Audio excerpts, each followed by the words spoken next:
Alors maintenant, ce n'est plus un secret, tout le monde le sait, c'est que 50% des métiers vont disparaître d'ici 2035, mais que 60% de nouveaux métiers vont apparaître et on ne sait pas encore lesquels vont être ces métiers. Parmi tout ça, il y a un peu plus de 40% de salariés qui quittent leur métier. En tout cas, ce chiffre s'est accéléré depuis la Covid et sont devenus entrepreneurs ou essaient de devenir entrepreneurs. Mais il y a une vraie différence entre être salarié et être entrepreneur.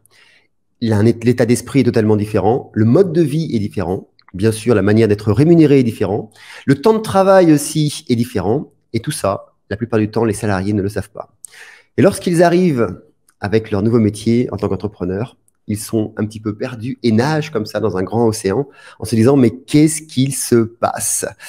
Et donc, aujourd'hui, je suis très heureux d'accueillir Mélanie Notari, qui est une entrepreneure et qui était aussi une salariée, je crois, juste avant d'être entrepreneur, et qui aujourd'hui fait du copilotage. Le copilotage, c'est encore un terme très obscur. Je ne vais pas vous dire tout de suite ce que c'est. Avant toute chose, je vais laisser Mélanie se présenter. Bonjour Mélanie. Bienvenue en tout cas sur cette chaîne. Je te remercie. Merci. Merci à toi pour cet accueil. C'est ce que tu veux bien te présenter en quelques minutes, nous raconter un petit peu ton histoire, qui tu es, sans parler du pilotage, du copilotage. Ça marche, défi. Donc moi, jusqu'à 20 ans, j'étais étudiante. Et à partir de 20 ans, je suis devenue étudiante entrepreneur. Suite au salon du chocolat, je pense qu'on y reviendra un peu plus tard. Et donc, j'ai créé ma micro-entreprise. Et ensuite, de 21 ans à 24 ans, je suis devenue entrepreneur salarié. Donc, j'avais une micro-entreprise, ensuite une SAS. Et en parallèle, j'avais un CDI en 30 heures. Et après, à partir de 25 ans, je suis devenue entrepreneur à temps plein. Voilà, pour faire court et bref. Merci en tout cas pour cette présentation. Alors, juste pour info, alors je vais essayer de enlever ça, voilà. Juste pour info, quand même, ce qui nous intéresse ici, c'est vraiment le sujet, c'est quand on passe du salarié à l'entrepreneuriat, il y a quand même un monde différent. Et aujourd'hui, tu t'es installé en tant que copilote d'entrepreneur. Alors, je ne vais pas laisser languir un peu plus que ça. Tu vas nous en dire un peu plus, mais voilà moi ce que j'en sais. Le copilotage, il faut d'abord savoir que si vous êtes entrepreneur, vous allez un jour en avoir besoin. C'est une évidence.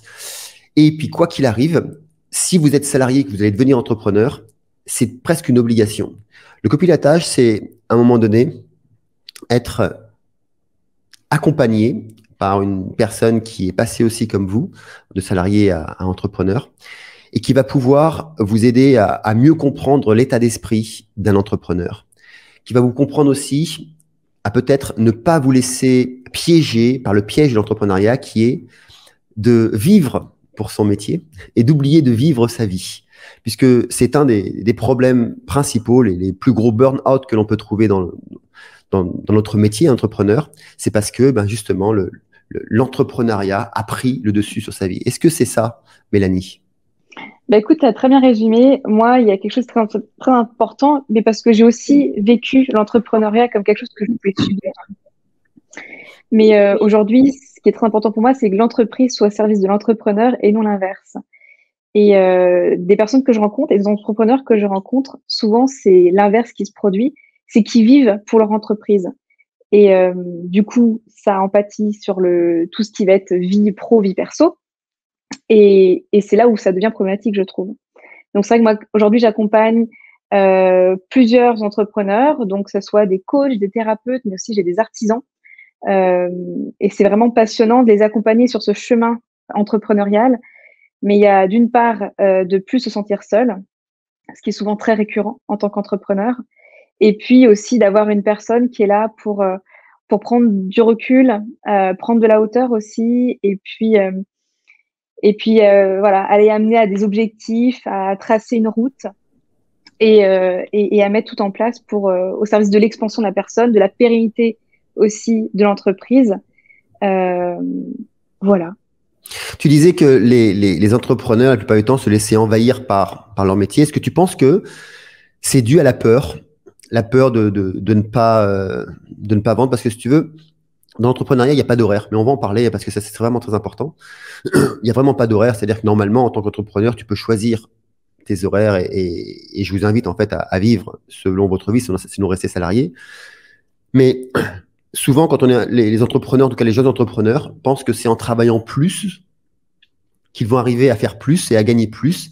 Et donc, ils sont prêts à, à se tuer en fait à la tâche. Donc, est-ce que tu es d'accord pour dire que c'est souvent par rapport à la peur de ne pas réussir, la peur de ne pas gagner de l'argent, ou est-ce que tu as vu autre chose, toi, en accompagnant, enfin, en copilotant en fait des entrepreneurs? Bah déjà, il y a deux choses. C'est que souvent, sa dimension de travailler plus pour gagner plus, pour être encore plus performant, c'est ici du salariat. Donc ça, c'est une chose. Et ensuite, évidemment qu'on est tenté de reproduire ce modèle dans l'entrepreneuriat, parce que si ça peut fonctionner pour le salariat, pourquoi ça ne fonctionne pas dans le cadre de l'entrepreneuriat?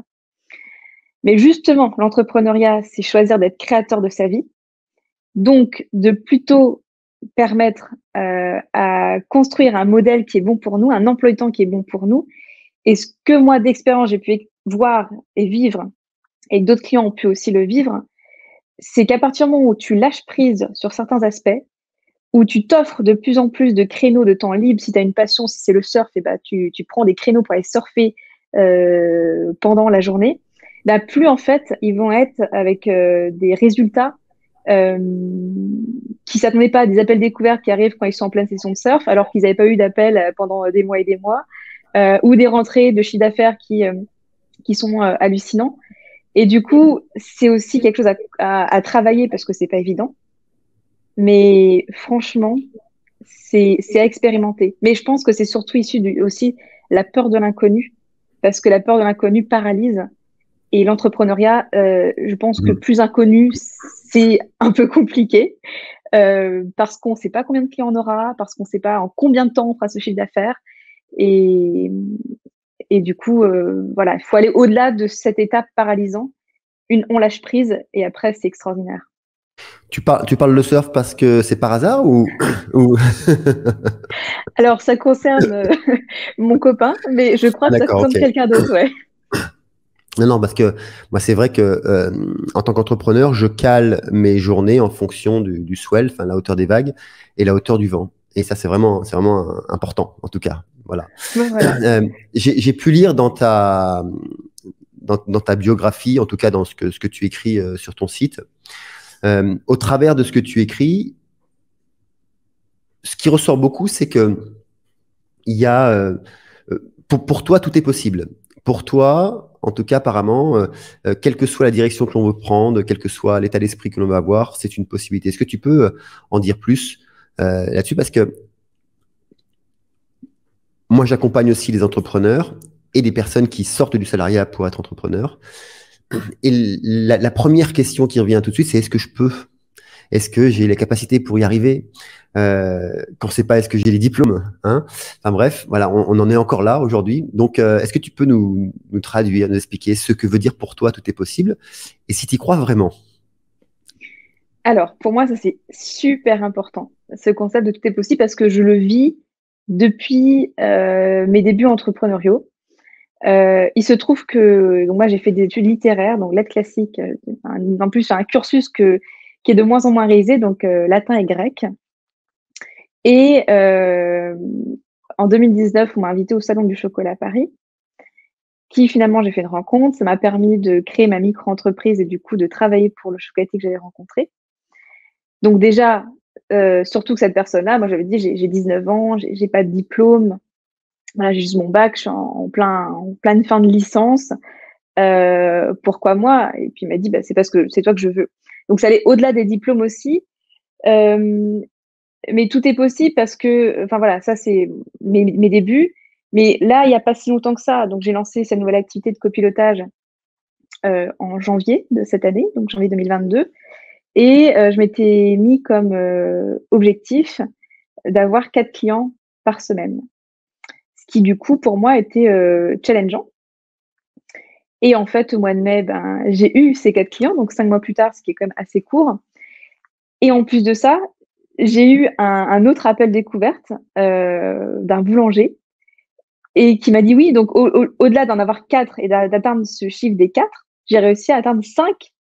Et en fait, c'est parce que j'avais complètement lâché aussi le fait que, bah, en fait, pour moi, déjà, l'objectif, c'était 4 et je l'ai atteint, donc j'ai tout lâché. Et il y a quelqu'un qui est arrivé comme ça et c'est Alors, un profil excuse-moi de te extraordinaire. couper. Quand tu dis que tu as tout lâché, c'est quoi exactement? Est-ce que tu peux nous dire exactement c'est quoi? Parce que tout lâcher, moi, je vois pas. Je sais pas ce que ça veut dire. Tu as lâché quoi? Bah, j'ai lâché, en fait, mes attentes. Vu que mon challenge était atteint, j'ai lâché les attentes. J'étais plus dans cette perspective de communiquer autour de mes offres parce que pour moi, j'avais voilà le nombre que j'avais envie. Et puis malgré tout, en fait, c'est arrivé. Ce que tu veux dire par là, c'est que à partir du moment où on s'est fixé, alors tu me dis si je me trompe, hein, mais à partir Ouais, du moment où on dis-moi. s'est fixé un objectif, donc on a une intention, d'accord? Donc tu vas dans ta intention, donc tu mets tout en œuvre pour pouvoir arriver à, à atteindre ce que tu veux atteindre. Et puis qu'au moment donné où tu l'as atteint, tu lâches prise, c'est-à-dire que ok, maintenant j'ai atteint ce que je voulais atteindre, mais que malgré tout, l'énergie que tu as déployée continue en fait de se dérouler et permet en fait, enfin, te permet de continuer à avoir d'autres clients malgré tout, c'est ça? C'est ça, ouais. Après, tu vois, je l'ai expérimenté, ouais, il y a un mois, donc c'est tout récent. Mais ça, ouais, ça se travaille. Après, tout ce travail d'intentionnalité antérieure a quand même été euh, long. Ça a mis à du travail sur soi, ça a mis à tout ça, quoi. Mais c'est là où c'est extraordinaire, parce que ça Voilà, marche. c'est quoi en sortant du salariat, parce que moi j'ai jamais été salarié en fait, hein. Donc je sais pas ce que c'est. Je peux l'imaginer. Enfin, j'ai été une fois salarié quand j'étais très jeune et je- j'ai j'ai fait deux choses. J'ai distribué des posters pour les salons de coiffure et j'étais serveur et je faisais des crêpes dans un bar à Anguin. Enfin, tu vois, donc ça remonte à loin. Mais pour peu que je me rappelle, qu'est-ce qui a été pour toi le plus difficile pour toi? Parce que c'est ce qui va intéresser, je pense, les personnes qui vont regarder cette vidéo. Qu'est-ce qui a été pour toi le plus difficile euh, du passage du salarié, de la salarié à l'entrepreneur? Euh, voilà. Et comment est-ce que tu l'as vécu? Et comment aussi tu as réussi à passer cette difficulté? Bah déjà, plusieurs choses. Je te dirais que j'ai eu cette bonne idée de me faire accompagner. Donc, le dernier mois de travail, j'avais déjà commencé à être coachée avec cette perspective de créer derrière donc ma nouvelle entreprise, donc c'est l'actuelle. Donc, j'ai réussi à être accompagnée sur toute cette reconversion, on va dire. Et du coup, ça a été très fluide, le passage entre la fin de contrat et la création entrepreneuriale derrière. Pour autant, c'était de découvrir qu'il n'y avait plus de structure et plus de cadre. Donc, dans les journées, ben, de se recréer aussi, de se réveiller le matin, par exemple, pour aller quand même travailler pour soi. Euh, Sans non plus, on est vite amené à reproduire un peu aussi le système horaire du 9-18 qu'on connaît en tant que salarié. Et ça a été, voilà, vu que j'ai été accompagnée, j'ai compris toutes ces subtilités-là aussi et j'ai été amenée aussi à expérimenter. Parce que moi, l'entrepreneuriat que j'ai eu avant cette nouvelle expérimentation, c'était un entrepreneuriat très calqué sur le salariat où il fallait faire comme ça et j'avais pas expérimenté. Aujourd'hui, mes rythmes de travail changent tous les 6 mois. Donc là, j'ai expérimenté un rythme au premier semestre, j'en expérimente un autre au deuxième semestre. Et j'essaie de jouer dans cet entrepreneuriat, chose qu'avant, je ne faisais pas du tout. Quand tu dis que tu expérimentes des rythmes, c'est quoi concrètement? C'est quoi? Tu fais quoi? Tu décides de pas travailler le matin et tu travailles l'après-midi. Tu travailles le matin de 4 heures du matin à 6 heures et puis le soir de 22 heures à 2 heures du matin. Enfin voilà, c'est comment tu fais? Alors, du coup, là, pour le premier semestre, j'ai testé le rythme de une semaine par mois. C'est une semaine concentrée pour moi et mon entreprise. Donc là, c'était chaque dernière semaine de chaque mois. C'est une semaine que j'appelle la semaine du mois, MOI. Donc ça, c'est le rythme que j'ai en Et ce donc moment. là, ça veut dire que pendant une semaine, tu fais rien. Alors, je fais pas rien, mais c'est des temps en fait de respiration et j'appelle ça, voilà, le restant du mois, c'est du temps de faire. Cette semaine-là, c'est plus du temps de être. Et je vois que c'est extraordinaire, tous ces espaces, du coup, ça amène beaucoup de respiration et j'ai des idées extraordinaires pour mon entreprise, mais aussi pour mes clients. Donc, j'ai découvert que ce rythme était très bon pour moi. Mais j'ai envie un petit peu de sortir de ma zone de confort. Et du coup, au deuxième semestre, je vais tester le cycle de 6 semaines de travail, 2 semaines de pause, 6 semaines de travail. Ben ça, c'est moi, ça. Bah oui, tu m'as inspiré. Ça, c'est moi, 6 semaines de travail, 2 semaines de pause. Et puis après, mais en plus, à un moment donné, je fais 2 mois de pause. C'est-à-dire que là, on va bientôt arriver, juillet, août, pac, c'est terminé, on s'en va. Et puis pareil, décembre, janvier, quoi. Donc, c'est 4 mois de pause. Mais par contre, c'est vrai que pendant les 6 semaines, on est intensif, quoi. C'est-à-dire qu'on est intensif, mais c'est un bon rythme de vie. Mais, et malgré tout, parce que ce que j'entends que ça avait l'air d'être assez facile. Est-ce que ça a toujours été facile, en fait, de passer du salarié à entrepreneur? Est-ce que tu as vécu des craintes, des peurs, des échecs? Est-ce que tu as vécu des doutes? Parce que si tu veux,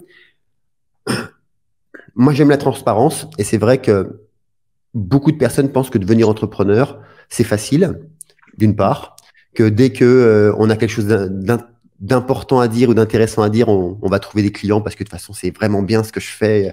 J'ai la meilleure formation, j'ai fait le meilleur accompagnement, j'ai fait la meilleure école, etc.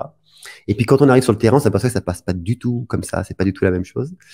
Et donc, d'une part, mais en plus, même quand tu as une entreprise qui fonctionne bien et qui est stable, malgré tout, il y a une instabilité qui peut être là, de par l'extérieur, de par les problèmes mondiaux, de par les problèmes économiques ou financiers, de par soi-même, simplement, parce qu'on va générer des craintes, des peurs, des doutes, etc. Comment est-ce que toi, tu as réussi à passer, parce que si tu es entrepreneur, tu es obligé d'être passé par ce genre de pic. Comment tu les as vécus? Comment tu les as dépassés? Et ça serait quoi le message que tu devrais faire passer à ce moment-là aux autres qui vont les vivre aussi à un moment donné ou un autre dans leur vie d'entrepreneuriat? Merci pour ça, parce que c'est vrai que pour moi, c'est très important de parler de cette instabilité entrepreneuriale. Euh, Ces moments de vide, de peur, de doute, de remise en question. Et je pense qu'en fait, euh, quand on a réglé une peur ou quand on va au-delà d'une remise en question, qu'on trouve la réponse, et ben, ça n'empêche pas, tout est cycle. Donc, une fois qu'on a dépassé ça, il y aura autre chose qui viendra nous chercher. En fait, la vision que j'en ai aujourd'hui de l'entrepreneuriat, c'est que au même niveau que les relations amoureuses, au même niveau que la famille, l'entrepreneuriat est un endroit, un espace qui nécessite un réel travail sur soi. Et au-delà de l'aspect nécessite ça, c'est que de toute façon, on va le vivre. Donc c'est là aussi, il faut être bien accompagné. C'est là aussi où du coup, je trouve que ce que je propose à mes clients est vraiment pertinent. Que ce soit des thérapeutes aussi, des coachs. En fait, il y a souvent besoin de venir guérir des peurs, des blessures, des manques, parce que l'entrepreneuriat est un espace qui cristallise beaucoup de choses comme l'argent, euh, la légitimité. Enfin voilà, c'est vraiment quelque chose, un espace où tout bouillonne. Et par exemple, moi là, j'ai traversé une peur du manque qui finalement est un manque d'argent, mais je vois bien que finalement c'est aussi un manque, enfin une peur plutôt de l'inconnu. Et, et j'ai écouté un podcast récemment qui parlait de la peur de l'inconnu, mais aussi que ça évoquait souvent au final la peur de la mort. Donc c'est hallucinant comme juste un petit détail qui va nous faire réagir peut amener aussi un réel travail sur soi. C'est perpétuel et en même temps c'est là aussi où il y a une réelle émancipation en tant qu'être, je trouve. Et souvent, on l'oublie, c'est que l'entrepreneuriat, c'est psychologique, c'est 100% psychologique. Et même manager une entreprise à la base, c'est psychologique, puisque on est avec des êtres humains, donc tout le monde a un aspect psychologique différent. Soi-même, tous les jours, on a des états d'être, des états d'esprit, donc il faut les gérer. Et nos décisions aussi sont souvent subordonnées à la manière dont on voit le monde, la manière dont on appréhende les autres, dont on se projette aussi dans le futur proche pour nous et puis pour l'autre entreprise. Et oublier en fait que c'est d'abord une gestion de psychologie avant même de commencer à penser au business en tant que tel, déjà c'est une grosse erreur, quoi. Déjà c'est une grosse erreur. Et comment t'as fait toi pour parce que encore une fois, qu'est-ce qui t'a fait continuer quand à un moment donné, ben tu allais au plus bas, quand tu avais ces doutes, qu'est-ce qui t'a fait remonter?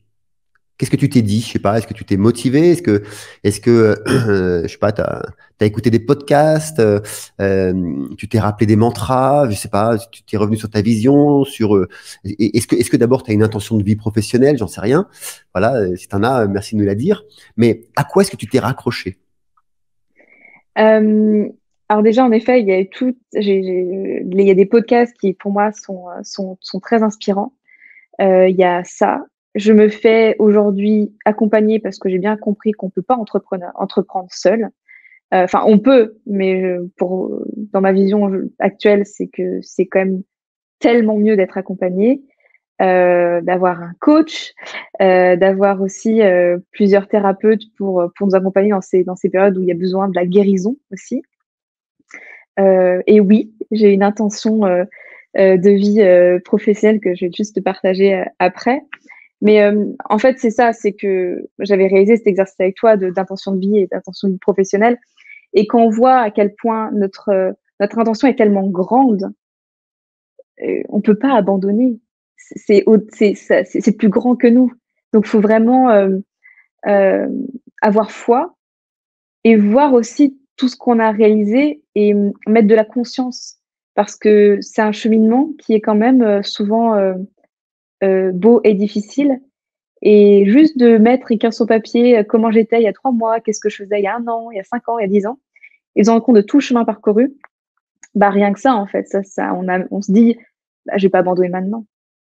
Alors, est-ce que tu pourrais nous dire, pour pas nous faire trop languir, justement, pourquoi tu te lèves chaque matin? Donc, mon intention de vie professionnelle, c'est j'accompagne avec justesse et puissance l'expansion d'entrepreneurs passionnés qui transforment positivement le monde. En faisant cela, je contribue à l'expansion de l'humanité et du monde. Ah oui, je comprends pourquoi tu dis que c'est gros et que c'est grand. Donc, c'est une belle intention et vraiment, je te félicite pour ça parce que honnêtement, la plupart des entrepreneurs ont peur de générer une intention profonde et grande. Souvent, ça s'arrête à moi, je veux juste gagner suffisamment d'argent pour pouvoir m'acheter à manger à la fin du mois. Et il n'y a pas en fait d'intention avec cette extension de bénéfices. Tu vois, là, tu parles pas que pour toi non plus. Et, Mm.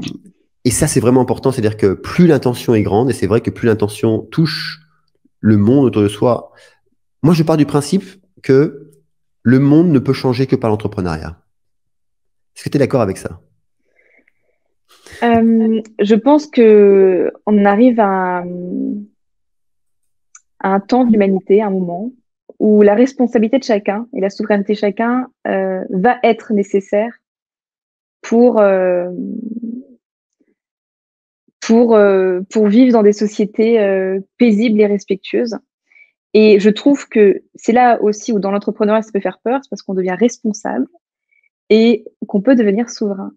Et je pense qu'en effet, l'entrepreneuriat, c'est une grande solution vers ça. Mais de toute façon, enfin, pour moi, c'est la solution vers le changement du monde dans le sens où tous les grands changements dans le monde n'ont pas été mis en place par les hommes politiques. Tu vois, tous les grands changements du monde ont été faits par les entreprises. Et d'ailleurs, on le voit aujourd'hui, on va prendre les 15 dernières années, les plus gros changements dans le monde qui ont été mis en place. C'est Zuckerberg, c'est un entrepreneur. C'est Google, c'est des entrepreneurs. Voilà, Apple, etc. C'est eux qui changent le monde. Hein. Il faut quand même être honnête. C'est que ce sont les entrepreneurs qui changent le monde. Donc là, on le voit à grande échelle. Mais à d'autres échelles, moi, je me considère en fait aussi dans cette dynamique-là, je pense que toi aussi, c'est qu'on touche aussi un nombre de personnes, on impacte aussi un nombre de personnes par rapport à des idées, par rapport aussi à des états d'être, des états d'esprit, par rapport à des manières de procéder. Ça va impacter pas mal de gens qui eux-mêmes après vont le faire perdurer. Et c'est pour ça que je dis que le monde de demain, la manière, enfin le virage que peut prendre le monde de demain, c'est dans les mains de l'entrepreneur. Et tu vois, tu soulèves quelque chose d'hyper intéressant, c'est de dire qu'effectivement, ça soulève cette grande question de responsabilité. Mm. Hein, et c'est vrai, parce que être entrepreneur, c'est prendre en responsabilité, à un moment donné, le bien-être des autres, surtout en tout cas de ses clients dans un premier temps. Tu vois, mais ses clients, c'est les autres, c'est les relations que l'on fait avec les gens. Et les services qu'un entrepreneur propose, souvent, moi par habitude, va au-delà en fait du business. C'est-à-dire qu'il y a le service qui permet de faire tourner sa boîte, puisque l'entrepreneur avant tout c'est une entreprise, et donc c'est fait en sorte que son entreprise ait du profit et puisse fonctionner. Mais au-delà en fait du service, il y a toujours, j'ai pu le voir pour tous les entrepreneurs que j'ai rencontrés, quels qu'ils soient, il y a toujours une vision initiale, une vision qui les pousse, qui les a poussés à faire ce qu'ils font. Voilà. Moi c'est vraiment pour changer le monde, et j'ai pas peur de le dire. C'est vraiment pour changer, enfin, c'est pas le monde, mais c'est changer le status quo qu'il y a et changer le mode sociétal dans lequel nous sommes. Moi, c'est vraiment ça, ma vision intérieure. Et c'est pour ça que je me lève chaque matin, parce que c'était pour, je sais même pas pourquoi d'ailleurs, pourquoi d'autres, hein, je me lèverais, hormis pour aller faire du surf et du kite et embrasser ma femme.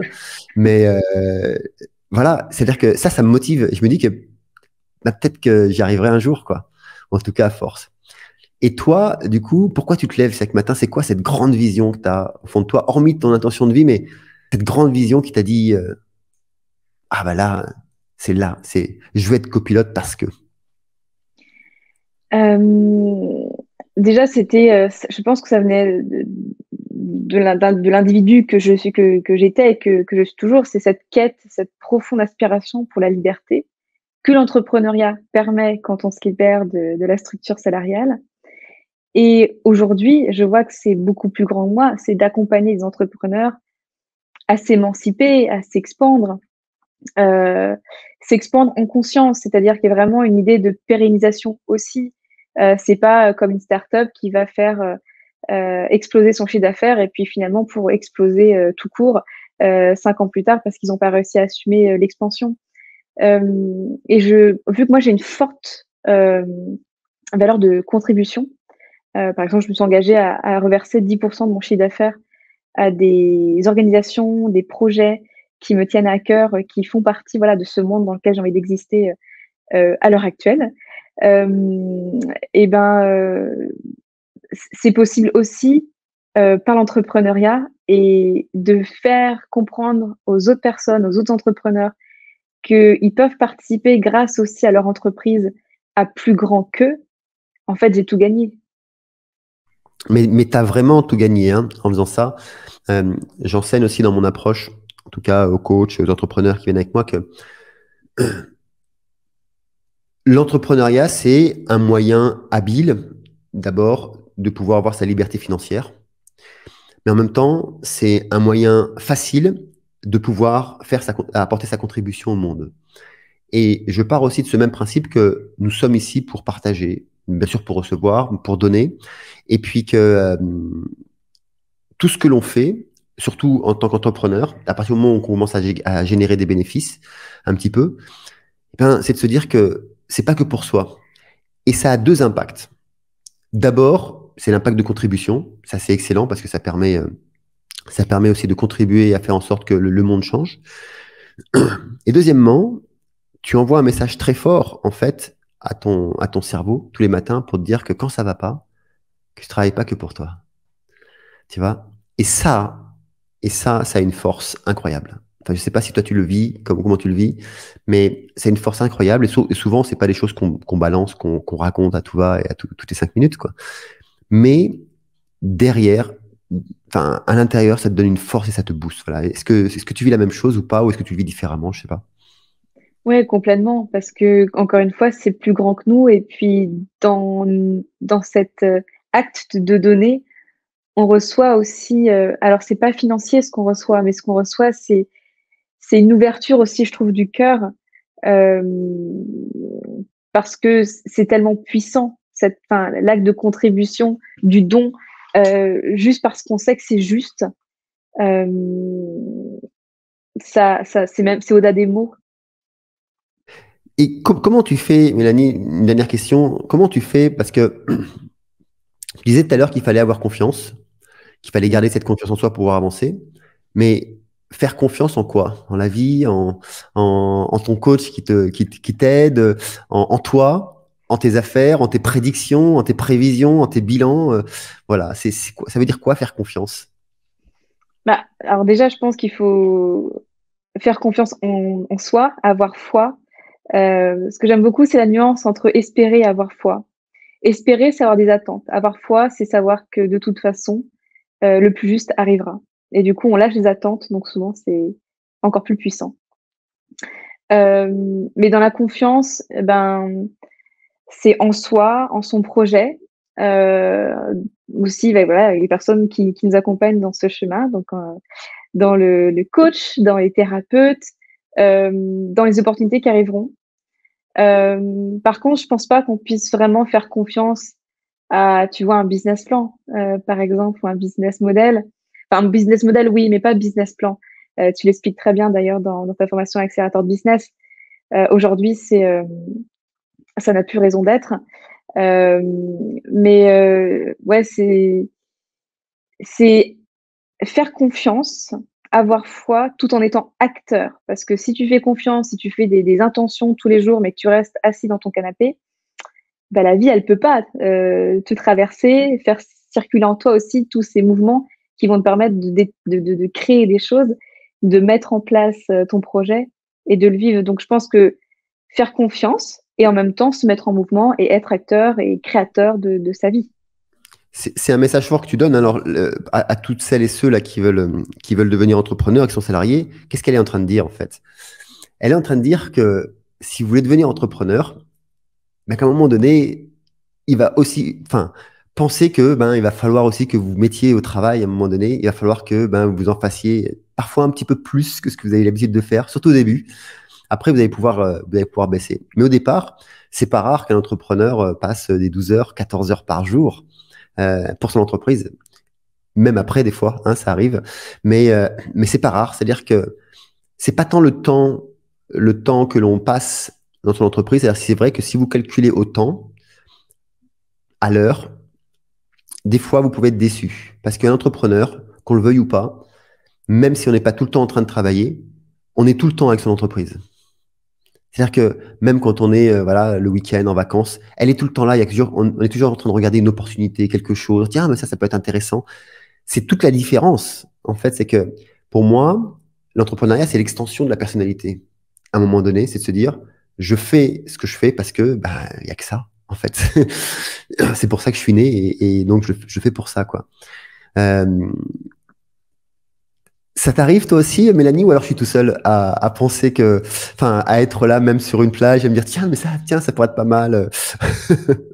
Non, je pense que ça, comme tu dis, ça c'est vraiment, je pense que c'est une des grandes différences aussi entre le salariat et puis l'entrepreneuriat. Parce que le salariat, en règle générale, une fois que tu voilà, que tu sors du bureau, ou que tu fermes ton ordinateur si tu es en télétravail, bah, après voilà, tu retournes à ta vie pro et enfin à ta vie perso plutôt. Et quand tu es sur la plage, tu penses pas, à normalement, au travail que tu as. Par contre, en tant qu'entrepreneur, oui, l'entreprise, est là, constamment et c'est vrai qu'on devient après d'excellents, limiers d'opportunités. En tout cas, on est toujours dans cette quête d'opportunités et voilà, en soirée, quand on nous demande ce qu'on fait, ben, on va pitcher, même sans s'en rendre compte, vraiment. Hem Parce que finalement, oui, comme tu dis, je pense que c'est vraiment l'entreprise devient une extension de soi, même si je suis persuadée aujourd'hui, donc là, c'est plus dans une approche holistique, mais que l'entreprise est une entité à part entière et qu'elle a son propre comportement et sa propre personnalité. En tout cas, moi, je peux l'expérimenter et donc voilà, mais c'est une extension qui est enfin, constamment présente dans notre vie. Mais c'est sûr hein, que, alors on va pas rentrer dans ce domaine aujourd'hui, mais c'est sûr qu'une entreprise a son propre égrégore et il va se donner sa propre couleur et à un moment donné, ben, elle est sur la route et là, pour l'arrêter, c'est un peu compliqué. Donc, vaut mieux avoir de bonnes intentions au départ et Ouais. de bien communiquer avec toutes les personnes qui euh, tournent autour de cette entreprise parce que effectivement, c'est comme un couple. Hein. À un moment donné, il y a un égrégore qui se crée et soit on le maîtrise, soit on le maîtrise plus. Écoute, Mélanie, en tout cas, je te remercie vraiment d'être venue ici. Je suis sûr que ça va inspirer énormément de personnes, en tout cas les personnes qui sont entrepreneurs déjà et qui veulent avoir une autre vision de l'entrepreneuriat. Ceux qui sont salariés qui pensent aujourd'hui ou demain ou dans un temps proche à devenir entrepreneurs. Peut-être un petit mot de la fin. Qu'est-ce que tu voudrais, serait quoi ton message? Est-ce que tu aurais un message particulier à faire passer à ces personnes qui, Mmh. voilà, qui veulent se lancer dans l'entrepreneuriat? Moi, je dirais qu'il faut oser. Je pense que ça, c'est un de mes grands verbes que j'adore, oser. Moi, j'ai osé quand j'avais 19 ans. Parce que quelqu'un a cru en moi au-delà des diplômes. Il a perçu en moi un potentiel. Donc, voilà, de croire en soi aussi. Et je pense que le plus beau cadeau qu'on puisse faire aussi un jour à quelqu'un, c'est de croire en cette personne parce que c'est euh, extrêmement puissant et ça peut bouleverser des chemins de vie. En tout cas, moi, c'est mon cas. Et, et quand il y a ce genre d'opportunités qui nous arrivent, bah, faut juste les saisir, oser quand ça nous semble juste, ou en tout cas quand on sent que ça, il y a un potentiel de joie et d'excitation. Et ça a été le début de tout pour moi. Et je vous souhaite à tous, voilà, d'oser vivre votre vie comme vous souhaitez vivre votre vie. Voilà, donc merci. Donc une success story, Mélanie Notary. Alors, si vous voulez rejoindre Mélanie Notary, vous pouvez la rejoindre sur son site internet, c'est https mélanienotary, ça se finit par un i.com. Vous avez aussi son Instagram Mélanie Notary. Et puis, je pense que sur son site, vous allez retrouver, tu fais des podcasts, c'est ça? Donc des podcasts réguliers. En juillet, En juillet, voilà, ça donc arrive. bientôt. Ok, d'accord, donc ça arrive dans 15 jours, à peu près même pas dans une dizaine de jours. Donc, suivez-la, elle fait des podcasts, vous allez pouvoir euh, vraiment être inspiré dans votre vie d'entrepreneur. Et puis, ben, quant à nous, on se retrouve comme d'habitude, hein, la semaine prochaine. Mélanie, merci encore. Merci, Merci Mika. d'être venue, merci d'avoir partagé ton expérience, merci d'avoir aussi inspiré les futurs entrepreneurs. Et puis, je vous dis à la prochaine pour continuer à avancer, évoluer et grandir ensemble. Merci. Au revoir.